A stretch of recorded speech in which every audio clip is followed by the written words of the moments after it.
você trabalha na pressão. Competitivo desde o nascimento, segundo lugar pra mim não me interessa. E nessa trajetória para você se tornar CEO, porque é uma cadeira super desafiadora de ocupar. Você é faca na caveira. Você é um CEO padrão BOP.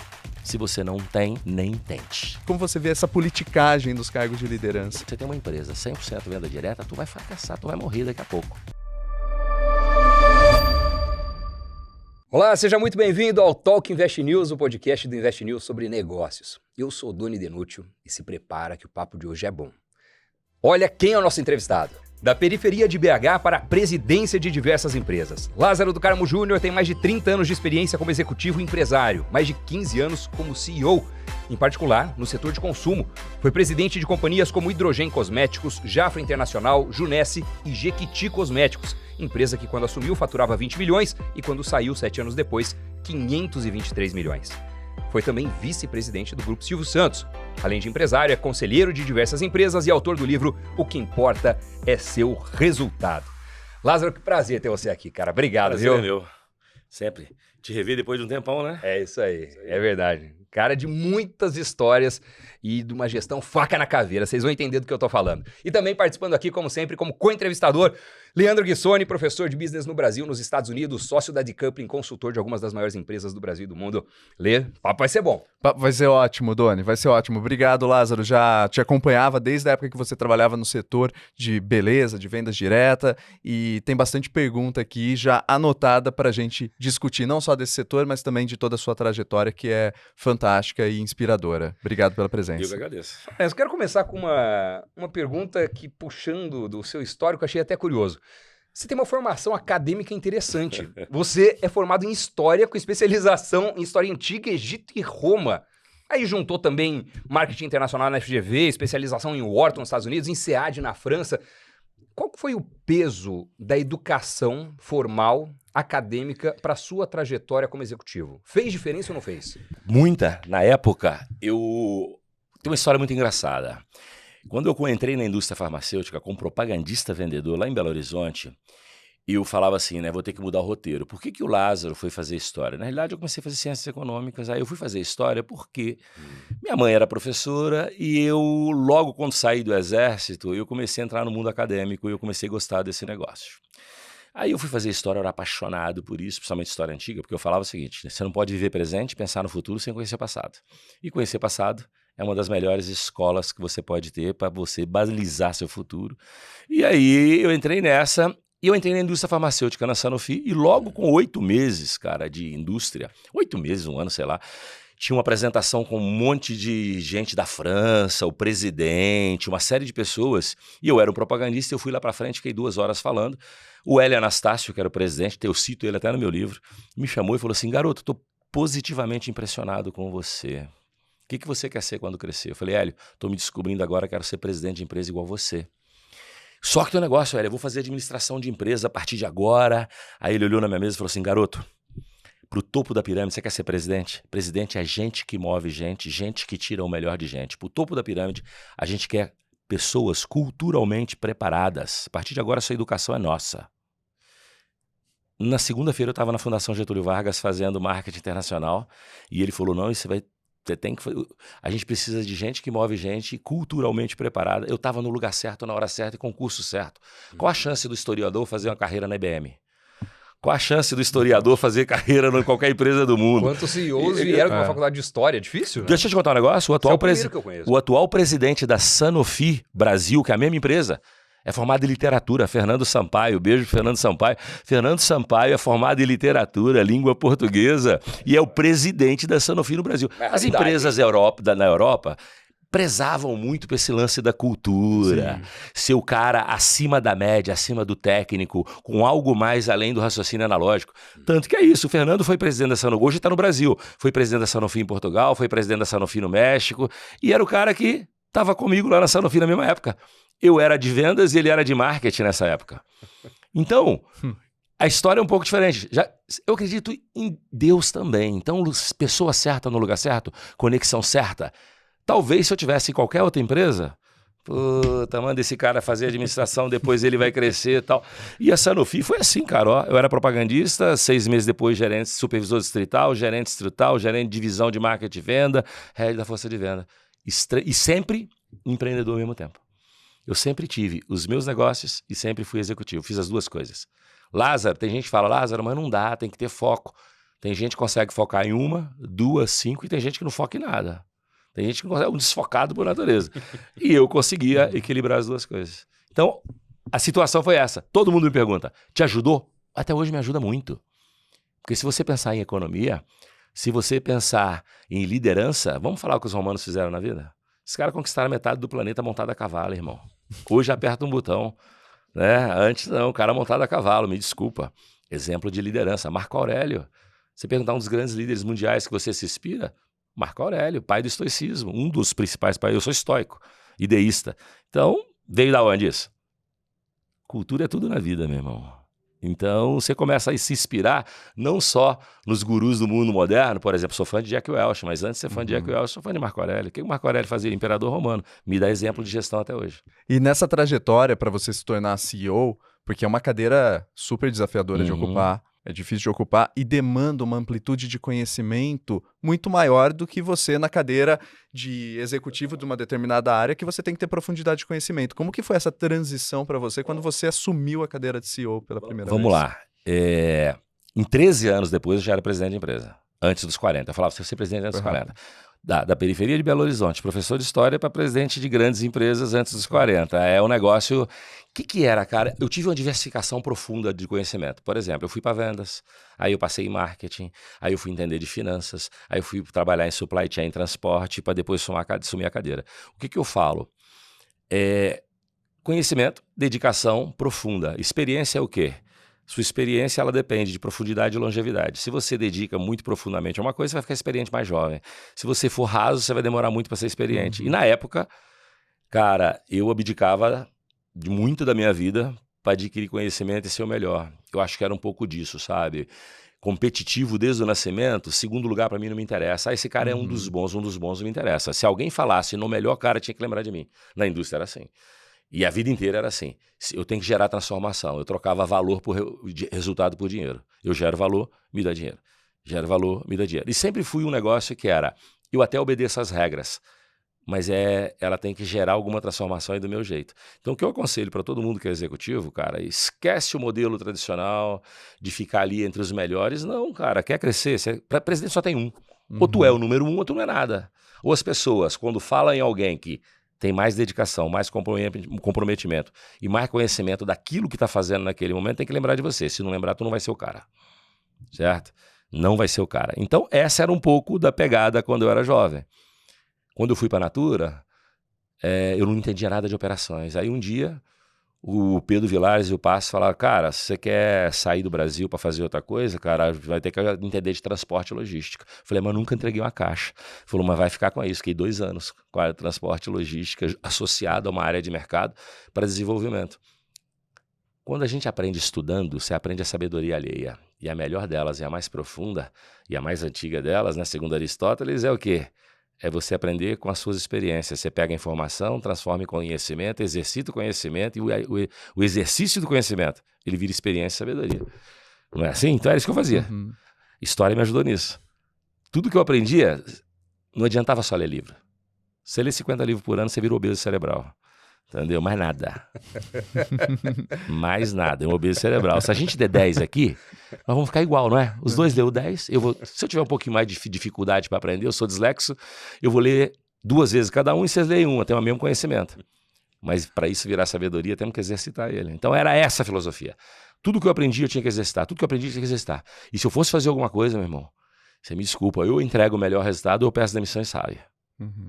Sempre foi esse negócio dessa obstinação e tal. Isso é uma característica inata, você acha? Porque muita gente hoje que nasce na periferia enxerga um teto muito baixo e não consegue sair muito daquele círculo. Como é que você passa da periferia, filho de mãe professora primário, pai caminhoneiro, e arrebenta isso que parece quase que um destino pré-determinado e se torna um empresário, presidente multimilionário? Vou falar contigo o seguinte...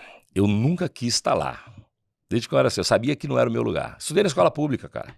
Lázaro, você começou nas artes marciais por quê? Porque pra eu me defender eu precisava bater nas pessoas, não é por causa do esporte, não. Eles falam, você gosta do esporte? Eu falei, não. Na minha época, ou eu batia ou eu apanhava. Isso é igual do bullying. Ai, vou chamar a polícia, vou fazer não sei o quê. Não tinha na minha época, não, né, mano? Agora era aqui, ó. Ou eu batia ou apanhava. Na Escola Estadual Padre Matias, da periferia. Então, esse tipo de determinação ajudou muito, cara. Muito, muito, muito, muito. E assim, eu venho da geração old school, né? Você tem que fazer o que tem que ser feito. Eu tinha que fazer o que tem que ser feito. Eu precisava falar outro idioma, não tinha estudado idioma. Aí eu comecei para falar inglês, meu irmão. Eu estudava 8 horas por dia, porque se eu não virava presidente, se eu não falasse inglês, se eu não falasse espanhol. E você acha que da onde eu vim, com a escola que eu fiz, eu aprendi isso desde cedo, igual meus filhos? Meus filhos são todos pré-adolescentes, bilíngues já, né, porra? Já nasceram em escola. A minha, mal você aprendia matemática. Então tinha que ter um pouco mais de determinação. Quando eu entrei em multinacional, para eu vencer os caras de Harvard, o que eu tinha que ser? Mais determinado que eles. Eu tinha que sair do padrão. Então eu acho que é um pouco disso. Eu acho que todo mundo pode chegar lá. Agora, o seu Everest depende da força que você tem, você coloca nas coisas que você faz. O teto seu, todo mundo chega no topo do Everest. O que vai diferenciar nosso Everest é a altura. É a altura dele. E essa altura depende da determinação das coisas que você faz. Cara, eu não penso em nada que possa dar errado, exceto à noite, quando eu deito na cama, às vezes eu falo, rapaz, acho que eu tô usando demais, esse negócio pode dar merda. Aí na cama, no outro dia de manhã, eu não quero nem saber se vai dar merda, eu vou lá e faço o que tem que ser feito. Mas a gente pensa nisso. Então eu não sei se é, cara, esse negócio de predestinado, tal. Eu escutei um cara, você esqueceu o nome dele outro dia, um CEO falando o seguinte, a gente planeja a nossa vida, mas algumas coisas acontecem e que você não consegue. Você não planejou aquilo. Tem um monte de coisa que aconteceu na minha vida que eu não planejei. Hora certa, no momento certo. Acabei de dar um exemplo. Porra, um historiador fazendo uma apresentação numa multinacional cai justamente na empresa que o cara que era o presidente valorizava, que a cultura da empresa valorizava essa questão do cara estar preparado culturalmente e tal. Se eu tivesse em outro lugar. Quais empresas você conhece que valoriza isso para transformar um cara no CEO? Não, poucas. Pouquíssimas. Mas aí tem um outro fator, né, Lázaro? Porque, por exemplo, trabalhando com empresas no Brasil e nos Estados Unidos, eu vejo que no Brasil a politicagem ela é muito forte. A partir do momento que você tem um cargo de liderança, um diretor para cima, você tem que entrar num jogo político que eu conheço vários amigos que falam, eu não tenho estômago, não quero fazer isso, e eles meio que travam a carreira deles, né? Como que foi para você? Fala um pouco dos bastidores, assim, de como você vê essa politicagem dos cargos de liderança. Eu vou te contar um negócio para você. Se eu tiver numa empresa que precisa de política e não de resultado, eu saio da empresa. Eu falo isso para todo mundo. E é óbvio, você tem que saber se relacionar bem com as pessoas. Eu sou um cara meio, com esse jeitão meio de maluco, mas naturalmente 80% das pessoas que me envolvem comigo, a gente tem bom relacionamento. Eu sei endurecer sem perder a ternura, entendeu? Eu sei falar para você não sorrindo, não preciso fazer cara feia para falar não sorrindo. E eu acho que isso ajudou um pouco. Mas literalmente, 70% do mundo corporativo, você precisa tanto do se relacionar político quanto o do entregar resultado. O que acontece comigo, cara? Eu já passei por empresas que tinham muitas questões políticas. Aliás, todas elas tinham questões políticas, até chegar a CEO. Quando eu cheguei a CEO, eu começava a falar o seguinte, é my way. Quando eu estava no Grupo Silvio Santos, quantas vezes o Silvio Santos queria voltar com o baú da felicidade, o carnê, quando eu estava lá. Eu falava, eu não volto. Ele falava, eu tô te mandando. Eu falei, mas é eu que assino. O dinheiro é seu, sou eu que assino, eu não volto. Quando eu saí de lá, eu saí em janeiro de 2015, em março ele voltou. Entendeu? Eu não achava uma boa ideia, eu que assinava. Então, poxa, eu tenho uma relação fantástica com a família Bravanel, com o Silvio e tal, mas as meninas, a Renatinha, sabem o quanto a gente brigava. Eu não sou o cara que obedeça, não. Eu faço o que é certo, eu não faço o que me mandam. E isso me atrapalhou também muitas vezes. Eu cheguei rápido ao cargo de CEO. Mas depois, quantas empresas, eu acabei de dar um exemplo para você, que eu não vou dar o nome, que me falaram, Lázaro, você vai subir a América Latina, empresa que no Brasil faturava 5 bi. E eu falei, tá bem, do meu jeito. Não, você tem que fazer o turnaround. Turnaround só se faz eu tendo nas minhas mãos finanças, operação, tributário e vendas e marketing. Se eu tiver todos esses setores na minha mão, eu faço turnaround. Não. É uma estrutura matricial. Você vai ter que usar o jogo de influência. Para eu usar jogo de influência para transformar alguma coisa, eu demoro 5 anos, irmão. E o contrato nosso era de 2. Eu tinha que transformar em 2. Eu disse não. Eu falei, não. Aí não é o dinheiro. É fazer. Então, eu acho que é isso. A questão política, ela existe sim. No meu caso, eu me relacionei bem dentro da Sanofi. Numa outra empresa que eu passei, a questão política era muito grande. E, sinceramente, por que eu pedi demissão para sair de lá? Era isso.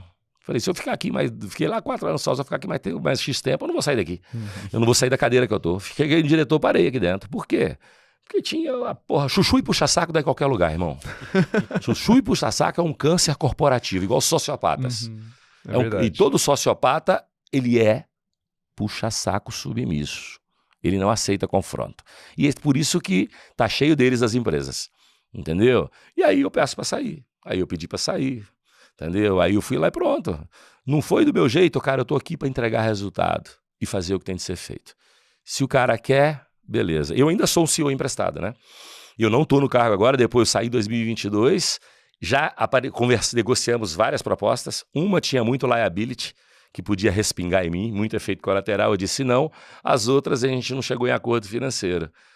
Eu falo, eu gero transformação, um pedaço da transformação é minha. Não vem me pagar salário de CEO normal, é bom CEO normal. Eu quero um pedaço da riqueza que eu gero. Vamos dividir riqueza para não reclamar de pobreza. Essa é a minha metodologia. Você é faca na caveira. Você é um CEO padrão BOP. Por aí. A gente tem perfis diferentes de executivos. A gente entrevistou recentemente, por exemplo, a Luiz Helena Trajano, o Rufino. Rufino é meu oposto. Rufino é seu oposto. Meu oposto. A gente de vez em quando fala junto e o Rufino fala assim, se você quiser entender de alavancagem, endividamento, fala com aquele maluco ali, ó, que sou eu, entendeu? E eu falo, se você quiser ficar beijando árvore, fala com o Rufino, entendeu? A gente se dá muito bem. Você trabalha na pressão. Como é que você enxerga a pressão? Pressão é bom. Tensão é ruim. Pressão é bom. O ser humano não vive sem pressão. O idiota é aquele que acha que vai chegar numa empresa, vai montar a empresa dele, vai virar um mega empresário sem viver pressão. Meu amigo, se você for vender concha na praia, a pressão do sol de 40 graus cozinha seu cérebro. Você nasce passando pelo meio das pernas de alguém te puxando pela cabeça. Quando você sai lá de dentro, você não sabe respirar. Aí tu começa a respirar, quase morre afogado de tanto ar. Vem um cara, te dá tapa na bunda e corta. O único meio de alimentação que você tinha, que era seu cordão umbilical. Isso não é pressão? Você cresce um pouquinho, tu vai para escola. O meio ambiente que você vive, você vai pegar todo tipo de vírus, bactérias, resfriados. É a pressão do mundo externo desenvolvendo seu sistema imunológico. Você cresce mais um pouquinho, apaixona por uma menina, ela te põe um chifre. Pressão. Cresce mais um pouquinho, tem que passar no vestibular. Pressão. Tu tem que arrumar um emprego. Quantas vagas para um emprego? Você quer ser promovido? Você tem que ser o melhor. Acabei começando aqui falando que você tem que lutar para ser o primeiro. Outro dia alguém me disse, Lázaro, competição não leva a nada. Agora é gestão colaborativa. Gestão colaborativa cria colaboradores. CEO é um só. A gente precisa de bons colaboradores. Mas eu preciso de gente com ambição, técnica, vontade de realizar e paixão pelo verbo fazer. Esse cara vira o CEO. Esse cara é o número 1. O cara que só faz gestão colaborativa, ele colabora, ele não move gente. Quem move gente é altamente competitivo para dar direção. Então é isso, cara. Então pressão é bom. Qual a diferença da pressão para tensão? Tem um limiar aí. A tensão é quando você começa a faltar respeito. Aí tensiona. Aí você vai ser traído. Um líder que falta respeito, ele é traído. Ninguém é melhor do que ninguém. Você está numa cadeira melhor ou numa cadeira pior. O mundo dá volta, o dinheiro troca de mão, então respeite as pessoas. Ninguém pode... Esse cara maluco aqui, eu vou colocar a pressão no tubo para realizar, mas não vou faltar respeito nunca. Você é um cara bom de demissão. Eu posso demitir sorrindo, porque eu vejo o conjunto. Eu acho que até no estilo quando eu cito o Rufino e a Luiz Trajano, no estilo do trato da gestão de pessoas, eles têm um traço que é muito diferente do seu. Porque você normalmente pega empresa que precisa de uma guinada. E aí você chega e passa o facão. Eu tenho que fazer o seguinte, eu tenho um prazo para entrar e para sair. E nesse prazo eu consigo desenvolver gente? É muito difícil. A categoria sênior, eu nunca demito a base. A base você orienta, você desenvolve, o cara que está aprendendo. Agora, eu pego um diretor... Ele tem 30% do tempo para aprender e 70% para ensinar. E eu tenho 2 anos para fazer as coisas. Ou eu preciso do cara que vem e realiza, ou eu não preciso dele. Então, eu demito 1 em prol de 10 mil funcionários. Eu demito 2 em prol de 200 funcionários. Então, o topo da pirâmide tem que ser gente muito bem preparada. E o cara, para jogar no meu time, ele tem mais para fazer do que para aprender. Porque é o business. Tem gente que fala, Lázaro, mas esse cara, ele é muito duro, ele é muito mal. Peraí, não, eu sou bonzinho. Eu estou pensando em 10 mil pessoas e não nos 5. Eu vou proteger 5 incompetentes e vou matar uma empresa com 10 mil caras? Você me desculpa. Geralmente, todas as empresas que eu entrei para fazer transformação, vou colocar na própria Junesa aí, que eu entrei lá, que é uma empresa que foi vendida no Brasil e fechada no Brasil, mas ela foi vendida no mundo. Né? Tava na internet aí, não sei quantos milhões de dólares, mas assim, só ficou o Andy, que é a minha diretora de operações. O resto foi embora. Aí eu fui pra Jafra, na época só ficou a Valéria. Por quê? Porque fica por quê? Porque culturalmente, quando você quer fazer transformação, você tem que ter um cara com a mentalidade de transformação.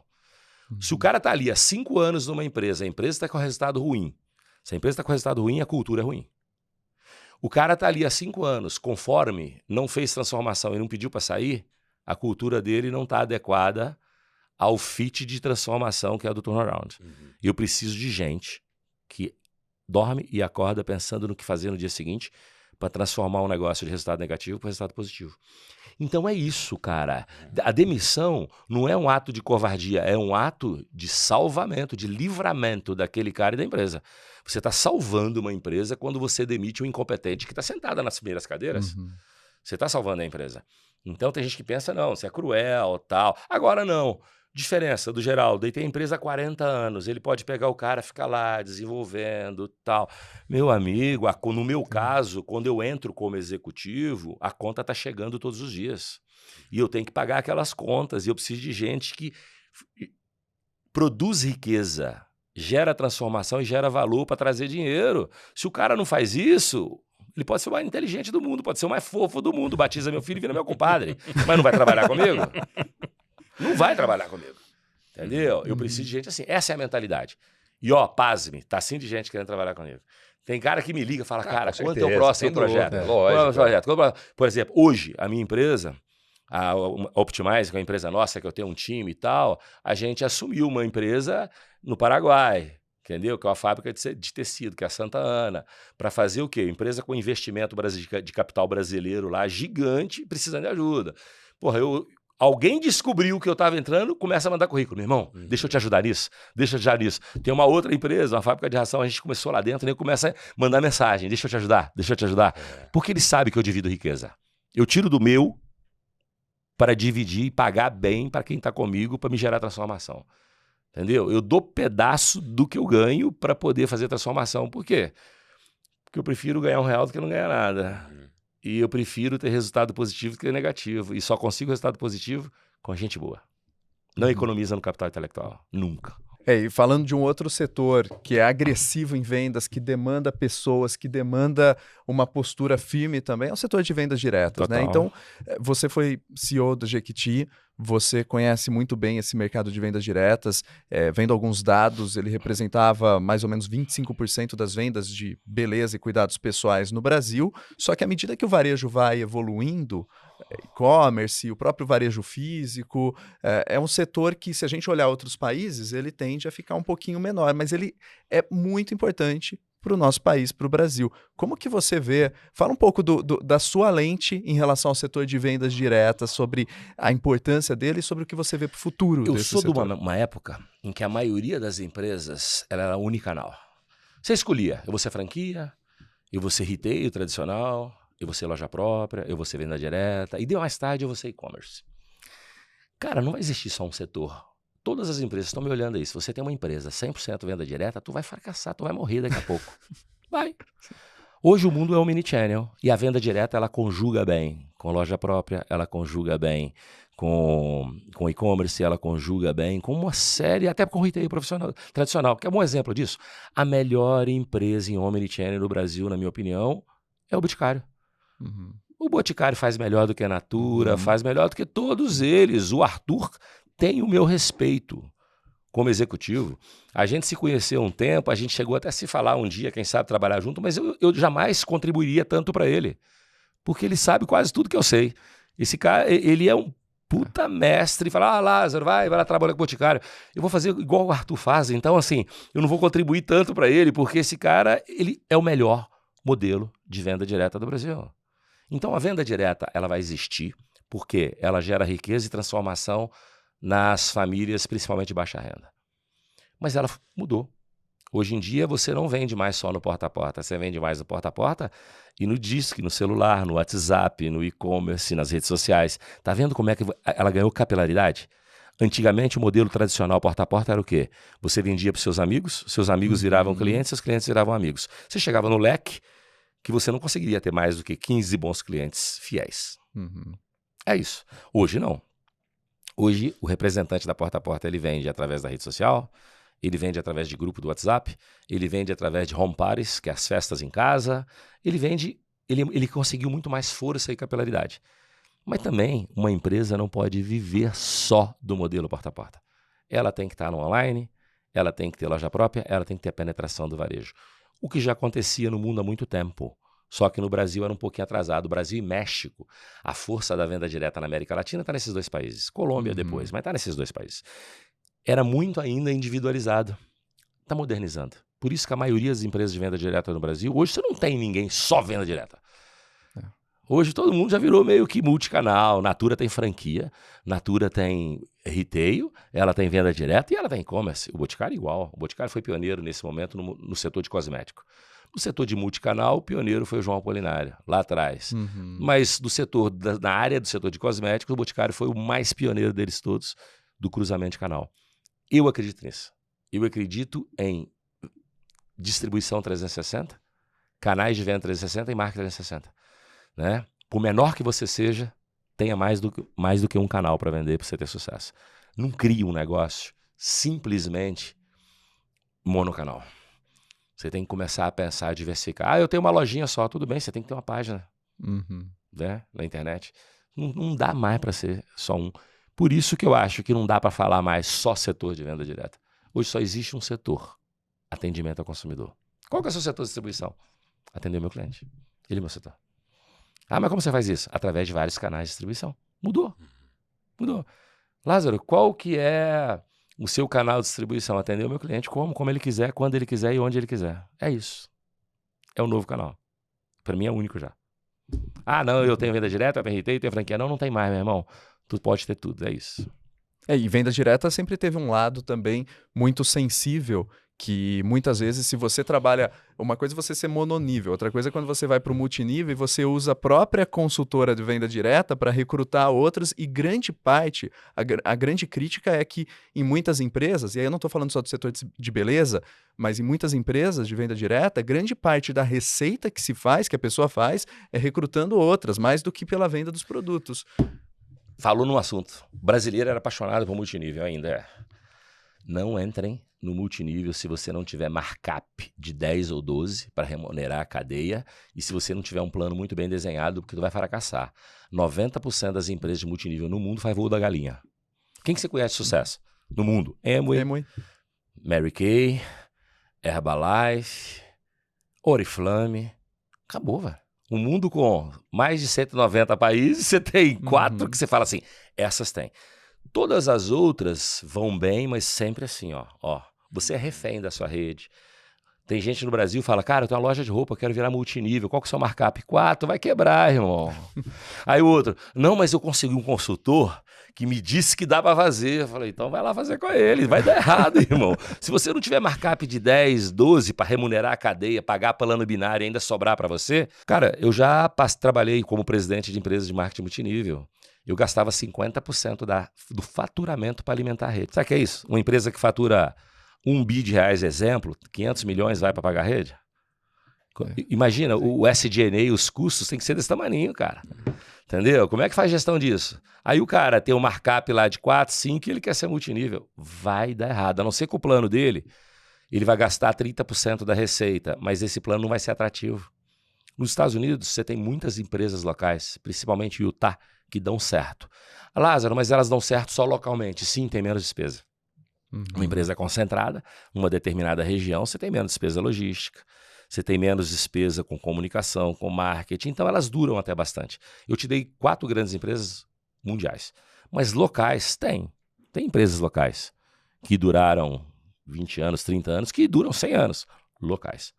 Porque aí tem um contexto de ter SG&A muito enxuto, de ter CTO muito enxuto, então os custos de CTO, né, gente? Acho que todo mundo que está aqui sabe, a audiência sabe, mas as despesas fixas e variáveis muito enxutas e o custo ocupacional muito enxuto para poder pagar a rede. Então esse é um business, mas é muita gente. Muita gente me procura falando o seguinte, cara, monta para mim. Eu imagino. Aí quando eu olho, eu falo, não dá. O cara, não, você não quer fazer? Não vai dar errado, irmão. Eu não quero o seu dinheiro. Entendeu? A quantidade de empresa multinacional que nos últimos 2 anos me procurou para abrir multinível no Brasil, e eu não quis abrir porque eu sabia que ia dar errado. Virei e falei, não, eu não vou fazer. Não, mas só monta para mim e vaza. Não é você tocar. Sua empresa monta, se você monta com seu time e entrega pronto. E nem isso eu aceito quando eu vejo que o projeto vai dar errado. Entendeu? Então é isso. Marketing multinível é para quem sabe fazer, para quem tem margem de contribuição para alimentar a cadeia inteira. Se você não tem, nem tente. Vai dar merda. Ô Lázaro, quero mergulhar num pedaço da sua trajetória que eu acho sensacional, que você teve o privilégio que poucas pessoas têm de conhecer uma figura que é referência no Brasil. Então, tenho algumas perguntas com relação a isso. Mas, primeiro é o seguinte, você passou talvez pelo processo seletivo mais inusitado que existe, que é ter o Silvio Santos fazendo uma entrevista de emprego. Como é que foi ser entrevistado pelo Silvio Santos para ver se você assumia ou não um cargo de presidência no grupo? A minha ida para trabalhar com o Silvio, ela começou assim, eu morava em Buenos Aires, na Argentina. Aí um headhunter de uma empresa chamada Lógica Recursos Humanos, acho que é Eduardo e Fátima, me ligaram e falaram assim, ó, tá a fim de voltar pro Brasil? Falei, tô louco para voltar pro Brasil. Falou, ó, tem uma empresa aqui, tem 2 empresas de um grupo que tá precisando de um CEO. As 2 empresas estão em dificuldade. E a gente pesquisou muito sua vida e já acha que isso pode te ajudar, tal. Aí eu passei por eles. Quando eu passei por eles, ele falou, agora eles não abriram a empresa. Próximo passo, você vai falar com o presidente desse grupo, que é o Sandoval. Quando falou Sandoval, sabia que era o Grupo Silvio Santos.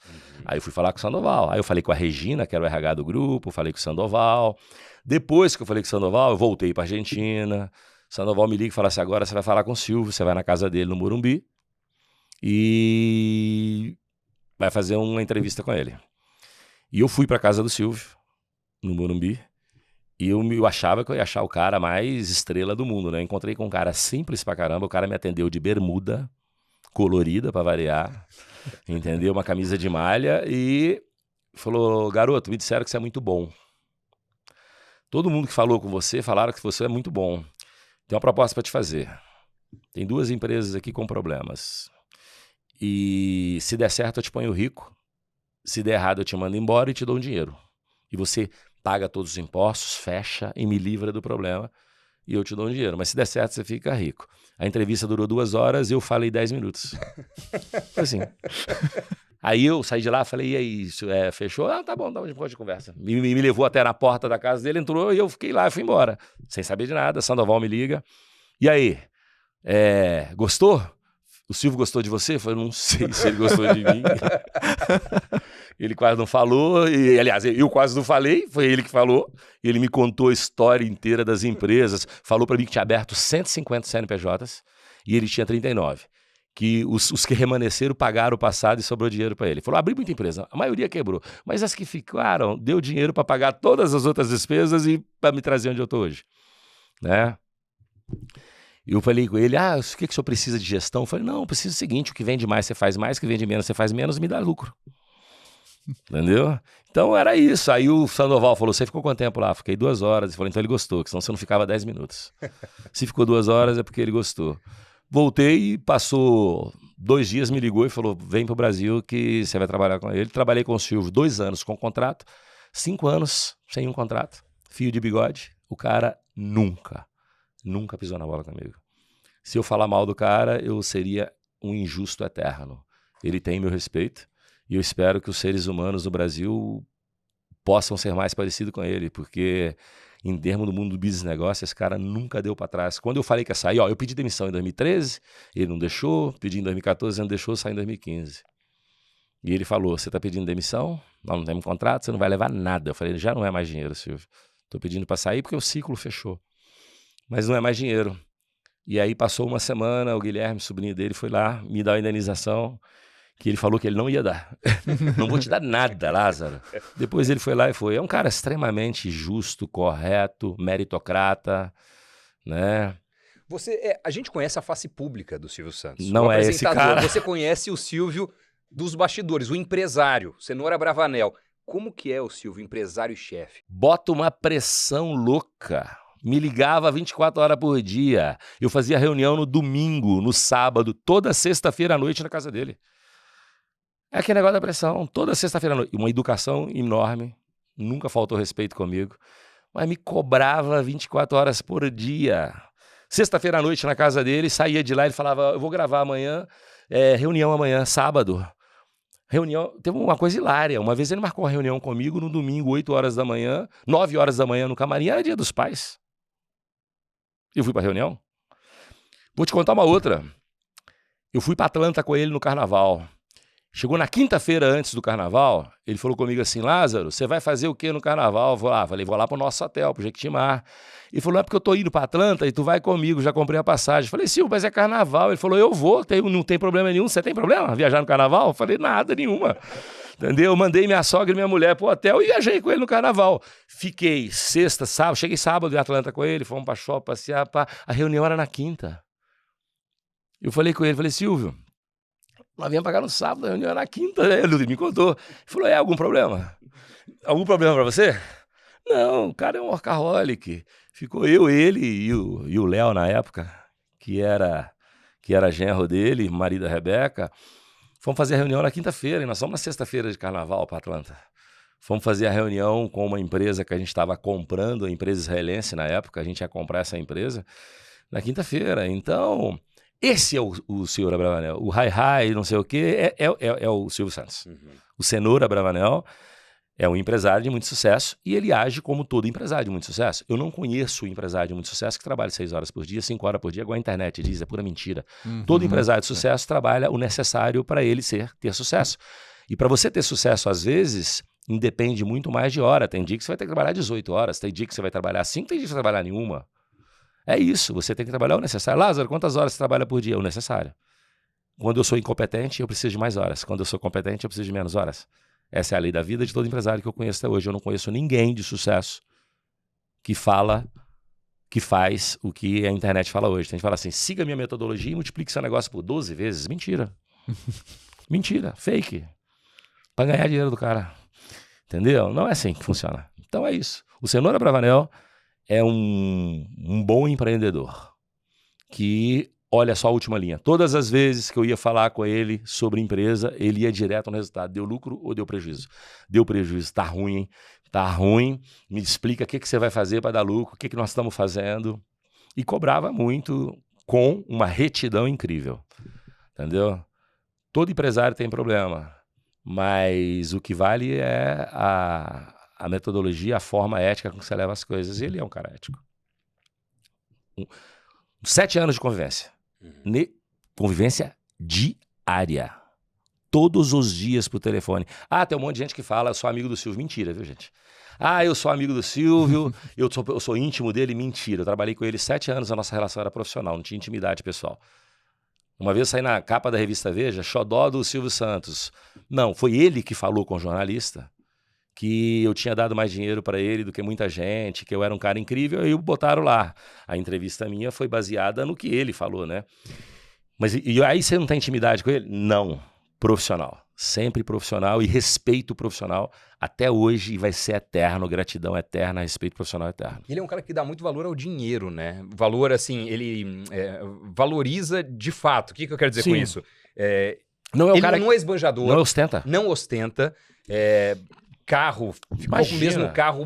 Tem lendas urbanas lá no SBT, por exemplo, que ele chegava, via um carro importado, não sei o que, de artista, fala, esse cara tá gastando demais. Absurdo. Então vou te contar um negócio. Via o departamento comercial com carros ali, falou, esse pessoal tá ganhando demais. Não é? Eu, Lázaro, turma, um episódio incrível. As primeiras reuniões com o Silvio, eu morava na Argentina.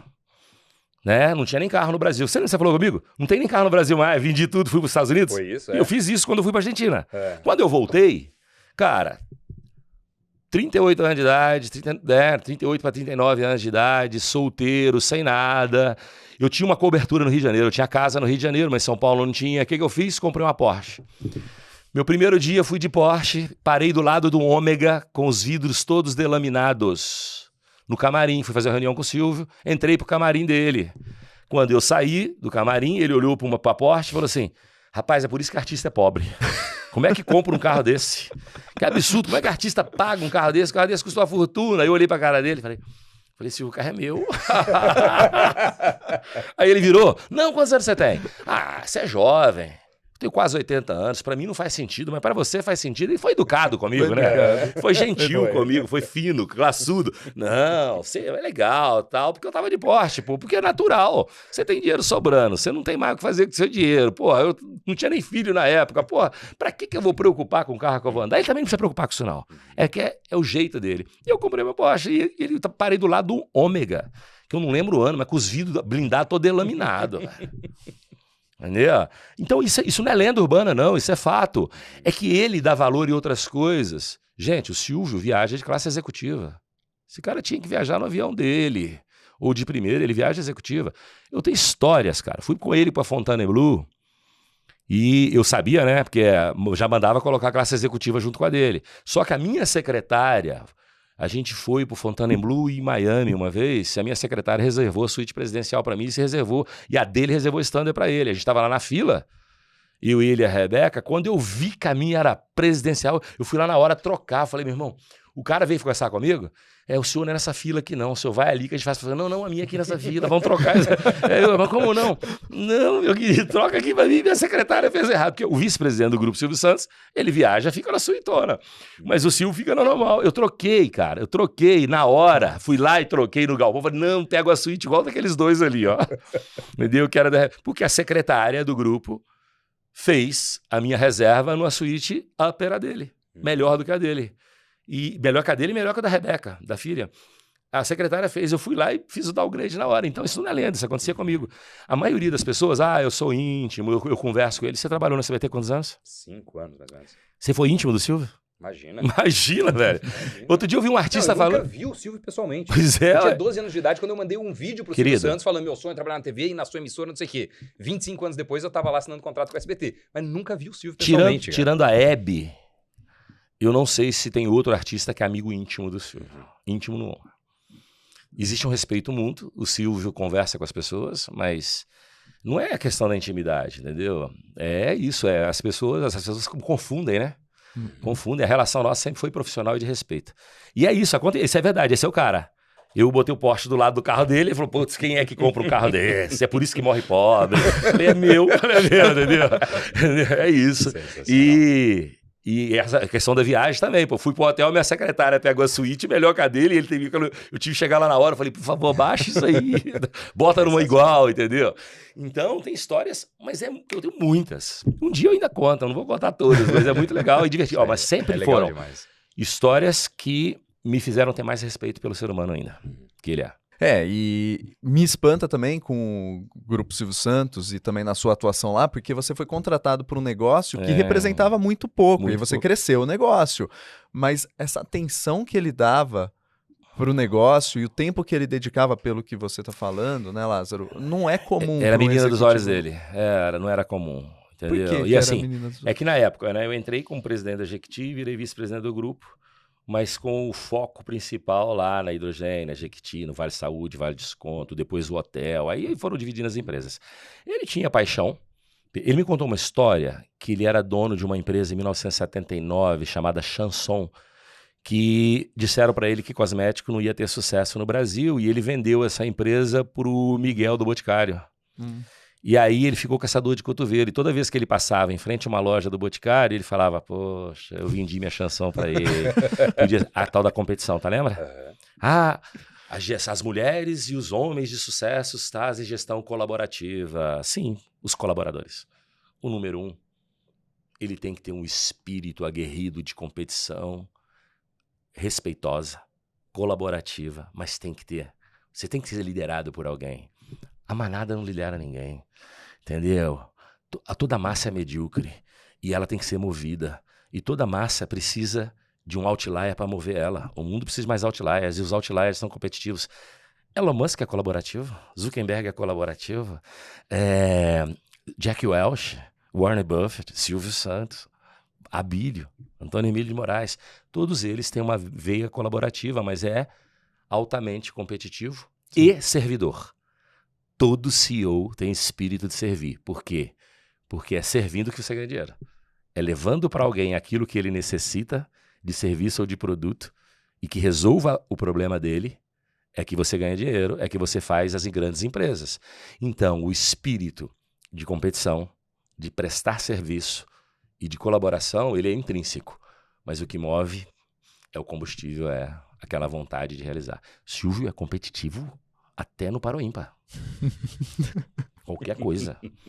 Entendeu? Eu aprendi isso com ele. Não aprendi nada com o Silvio de gestão. Nada. Não me ensinou nada de gestão.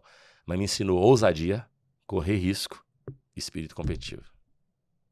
Ele é o maior vendedor do mundo. Porra. Uma vez ele queria lançar um produto de R$10 e eu não queria. Eu falei, isso vai dar certo. Não vai dar certo. Não vai dar certo. Não. No primeiro ano de lançamento vendeu R$80 milhões. Falei, vai dar certo. Tudo que dá errado na nossa mão dá certo na dele. Isso não ensina. E é um cara de muito feeling também, né? Isso não ensina na escola. Talento e paixão e feeling para fazer as coisas darem certo não ensina na escola, não, irmão. Você aprimora isso com a experiência. Os anos de vida lapidam o seu sentimento de coisas que vão dar resultado ou que vai falhar.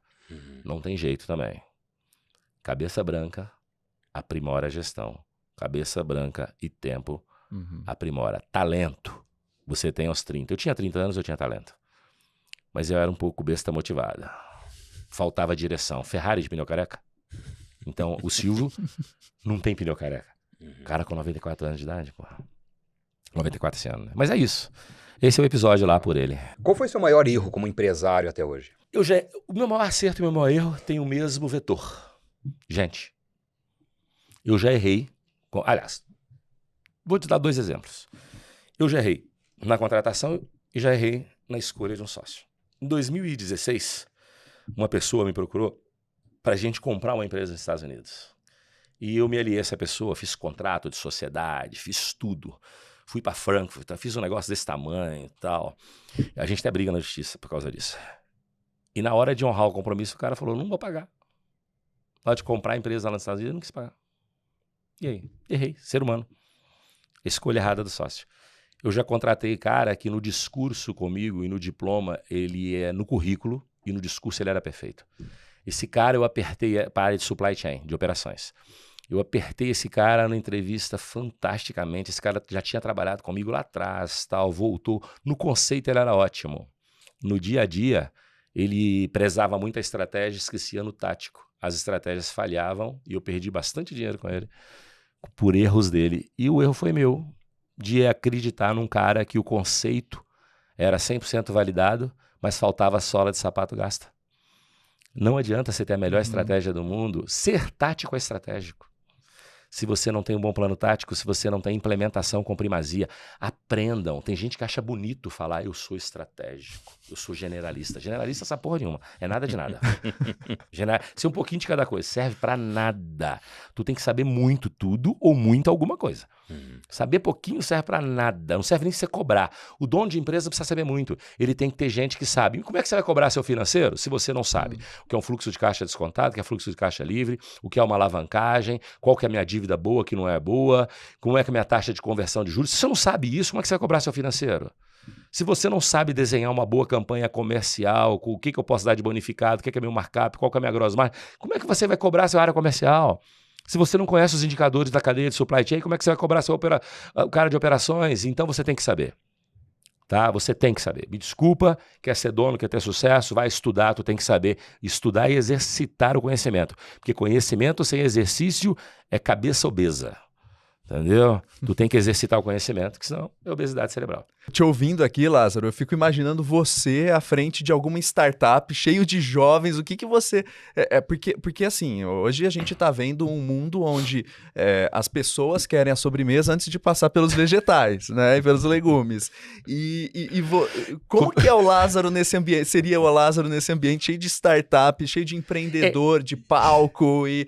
Como que... Geralmente eu não trabalho com startup. Nem compro, nem entro, nem faço nada. Startup não. Meu negócio tem que estar rodando. Primeiro, você tem um sonho? Investe você no seu sonho. Quando seu sonho virar concreto, se ele tiver capacidade de monetização e de geração de caixa, um dia a gente faz o negócio junto e eu vou pagar o valor que precisa. Agora não vem nesse negócio de valuation pelos aportes recebidos. Imagina, valuation pelo aporte recebido. Por desejo, para mim não é valuation. Ah, mas tem as unicórnios. Um enquanto.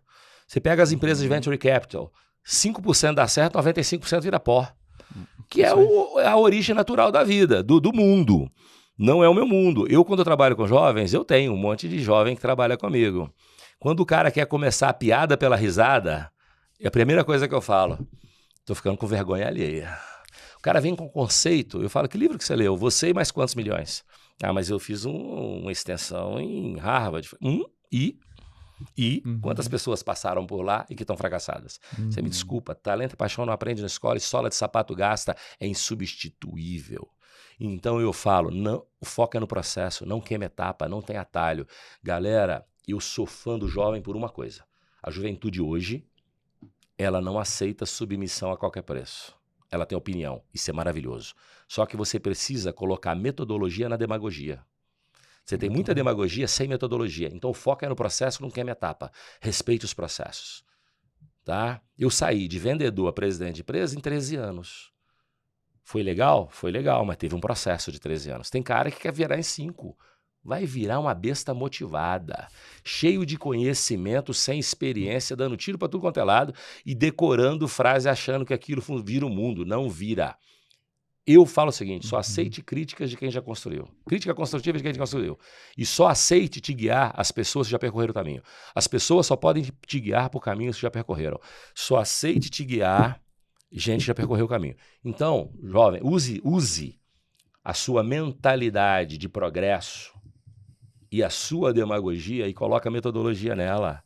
Cara, vocês hoje, a juventude hoje, para mim não tem diferença. Trabalhar com um cara de 50 ou de 25. Eu vou tratar da mesma forma. Ah, não, meu jovem você tem que tratar diferente. Não, eu vou tratar da mesma forma, até porque eu sei que o jovem é inteligente o suficiente para saber aonde navegar. E esses caras que ficam achando que a vida é fácil, que quer começar a refeição pela sobremesa, que quer começar a piada pela risada, a vida vai ensinar. 1 em cada 1000 dá certo, dessa forma. Mas os outros vão dar errado, então a vida vai ensinar. Então essa turma, eu já conheço uma turma que já fala assim, cara, eu tenho mentalidade jovem, mas eu sigo os passos old school, que é respeito o processo e não queima etapa. Esse é o melhor cara. Por quê? Porque todo mundo hoje tem informação e essa informação hoje é muito melhor da minha época. Os jovens hoje de 25 anos de idade, eles têm muito mais conhecimento do que eu tinha quando eu tinha 25 anos de idade. Cara, eu tinha que estudar na Barça. Eu tinha que pegar um livro, ficar com o dedo sujo. Hoje você dá um clique, sai de GPT, você sabe tudo. Você está no meio de uma reunião, ficou na dúvida do indicador, você vai no seu celular e fala assim, indicador tal, o Google te mostra na hora, você ficou sábio da reunião. Então o conhecimento, ele está fértil. Conhecimento fértil na terra fértil, fica melhor. Então o jovem é a terra fértil para o conhecimento fértil. A gente só precisa exercitar o conhecimento. Não tem vez. Esse papo comigo de sentar na janela, falei, vai sentar no corredor, no meio primeiro, depois no corredor, depois vai à janela. Quer, não quer, hasta la vista, baby. Muito bom. Lázaro, tem uma pergunta que eu tenho feito com recorrência aqui nas últimas conversas com essas pessoas que são super bem-sucedidas como você, para pegar um pouco da perspectiva de quem já chegou lá e olha para o passado nessa posição agora de reflexão de tudo o que aconteceu ao longo da vida e como alcançou esse sucesso profissional, financeiro, etc. Quando você olha no retrovisor, qual foi o peso da sorte para você atingir sucesso profissional, patrimonial, financeiro, esse status que você chegou hoje? Cara, você falou um ponto super, super mega interessante. Porque é aquilo que eu falei com você, eu acho que houve empenho acima da média, que a minha vida é assim, morno nunca, é quente ou frio. Houve dedicação, houve uma série de coisas. Mas existe algumas coisas que aconteceram que não foram planejadas. E aí, uns vão dar o nome de sorte, outros vão dar o nome de Deus. Mas existe, e não é só comigo. Qualquer pessoa que quando olha pelo retrovisor, ele vê algo que ele não planejou, você atribui a alguma coisa. E houve encontros com pessoas que mudaram a minha vida. Eu não acredito no network forçado. Eu acredito no network de propósito que o destino faz acontecer. Por quê? Porque os propósitos se cruzaram, beleza? Esse negócio de ir para evento para encontrar pro cara que vai mudar a sua vida, não acredito nessa história. Mas assim, whatever. Aí eu acho que é o papel da sorte. É o papel. E, Lázaro, você tá onde? Eu tô no quilômetro 2 da minha maratona, que eu acho que falta 40 ainda. Mas quando eu olho os 2 passados, cara, não sei qual percentual, mas uma boa parte não foi planejada. E essa parte não planejada, não tangível, não quantificada, tem que ser atribuída a alguma coisa. Sorte aos céticos, Deus aos crédulos. Como que você enxerga o trade-off entre a segurança de trabalhar numa empresa como executivo e o risco, porém o potencial de explosão de ser um empreendedor? Vou dizer uma coisa pra você, a maior mentira do mundo é que quem fala que empregado não ganha dinheiro. Nós tivemos um episódio da loja americana agora, não tivemos? O Rial era o cara que estava lá, que descobriu tudo. O Rial era conselheiro do Santander. Tá? Bota no Google qual que era o salário do Rial ano. Não na loja americana, 60 milhões, meu irmão. Eu conheço executivo que ganha 50, 60, 30 milhões por ano. Mais do que muito empresário. Então, é uma maior mentira que contam para você, é que para você ganhar dinheiro você tem que ser dono. Você primeiro tem que começar a empreender no CNPJ dos outros. Você vira um intraempreendedor. Você empreende no CNPJ de alguém. Você cabeça de dono dentro do CNPJ de alguém. E se você for bom, tu vai ganhar dinheiro. Eu ganho mais dinheiro, às vezes, na empresa de terceiro do que na minha. Eu ganhei muito mais dinheiro na minha vida, na empresa dos outros do que na minha. Mas é o quê? Eu gero valor e eu vou cobrar por esse valor. Eu sei cobrar, sei botar preço. Eu quero contratar o Lázaro por salário mensal como presidente de empresa. Você não vai contratar, irmão. Eu vou gerar valor para você e vamos dividir riqueza junto. Eu vou trazer dinheiro novo e quero um pedaço do dinheiro novo. Então dá para você fazer isso no CNPJ dos outros. Cara, fato novo, dinheiro novo. Eu falo, eu vou gerar dinheiro novo. Dinheiro velho eu não quero. Agora, o dinheiro novo eu gero ele e quero. Então dá para fazer negócio. Por favor, empreendam primeiro no CNPJ dos outros, aprenda e depois você vai cuidar do seu. O risco é muito menor no CNPJ do terceiro do que no seu. Agora, quando você vai chegar um CEO, o risco é igual. Porque você vai ser representante legal da empresa, você vai ser procurador, tu vai estar no risco. Vai vir efeito colateral em você. Então, é um pouco dessa analogia. Eu aconselho, comece empreendendo no CNPJ de alguém antes de ter o seu. Aprenda. Tem que respeitar o processo e a jornada. Né? Você precisa de um tempo de aprendizado. Raríssimas exceções é o jovem que com 18 anos de idade fazia nada, montou um negócio e deu certo. Mas isso é exceção da exceção da exceção. A gente tem que aprender. A vida está aí para ser vivida.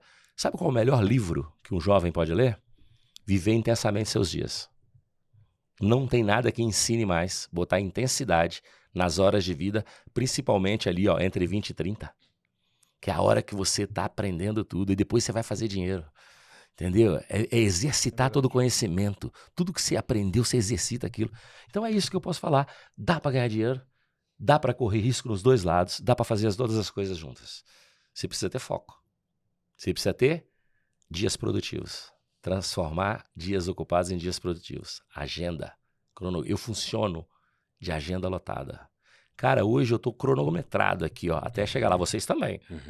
Né? Você saiu dos Estados Unidos para estar aqui e vai voltar, né? Então é isso, irmão. Pressão. Pressão é bom. Pressão forja o cara. Pressão transformou o carvão em diamante. Diamante nada mais é um carvão que soube responder à pressão. O ser humano pressionado, ele é incrível, meu irmão. Seu cérebro sem pressão. Viva no ócio. Não aprende porra nenhuma. Bota a pressão no seu cérebro, meu amigo. Tu vira uma máquina. E como é que você bota a pressão no seu cérebro? Jogando conteúdo e exercitando, jogando conteúdo e exercitando, jogando conteúdo e exercitando. Aí chega o cara aos 30 anos e fala assim, não me pressione. Vou trabalhar para você, mas não me impressione. Não vou poder nem mandar o cara plantar coco, porque pra plantar coco dá trabalho. Não vou mandar o cara ir pra praia vender coisa, porque dá trabalho. Não tem como, não sei nem o que eu faço com o cara desse. Que você manda ele pra onde? O cara que não quer pressão? Não tem, velho. Qualquer coisa tem pressão, entendeu? Pra longe. Não fica perto de mim, não vai trabalhar comigo. Pô, não dá. Mas não vai fazer nada. Você fala, você não quer ter pressão? Não. Vai fazer o quê? Pensa. Exato. Pô, vou escrever um livro. Porra, pressão pra caceta tu escrever o livro. Falando em livro, ó, estamos aqui. O que importa é seu resultado. O livro do Lázaro, super recomendado, super vendido, best-seller no segmento, avaliação em Amazon lá, pancada de estrela e tudo mais. Ó, então tá aí a dica, e tá saindo cara. outro que já era pra ter saído há muito tempo. A editora Gente, Roseri, tá até com raiva de mim. Era pra ser um livro por ano. Eu não tenho tempo pra escrever, mas esse ano sai outro. Boa. Cara, queria agradecer demais sua presença aqui, Lázaro. Aula, obrigado mesmo. Você é um cara que eu admiro de longa data e às vezes que a gente se encontra pessoalmente, só aumenta essa admiração, cara. Obrigado mesmo, prazerzaço ter você Obrigado aqui. pelo convite, prazer. bom te rever. Agora tá longe, né? Ah, mas eu venho todo mês. Cara, eu queria depois, sabe? Depois eu vou chamar vocês dois. Eu queria fazer lives para mostrar o cara como investir dentro da empresa, pessoa jurídica, pessoa física, nos lugares certos para esses caras pequenos darem resultado. Mostrar o seguinte, o que eu faço com o investimento, levando o tema de vocês, né? O Invest News, o investimento no lugar certo, na hora certa, por fase da empresa. Uma empresa pequena ela tem que investir primeiro onde? Uma empresa média, uma empresa grande. E como que essa geração de riqueza da empresa vem para a vida pessoal do empreendedor? Que as empresas nasceram para fazer os empreendedores ricos, até para ele ajudar a sociedade.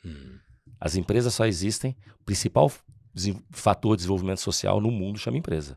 Não tem nada. Me ensina se tem outro. Não tem. Então, eu quero um dia pegar gente ligada a investimento como vocês, para a gente começar a botar isso para as pessoas da maneira certa. Porque eu vejo as pessoas fazendo isso na rede social, mas elas vendem sonho. A gente vai vender a realidade. Aonde a gente aloca cada recurso de acordo com o tamanho da empresa. Eu falo dos meus 30 anos, vocês falam da experiência de vocês estão convidados. Vamos fazer isso.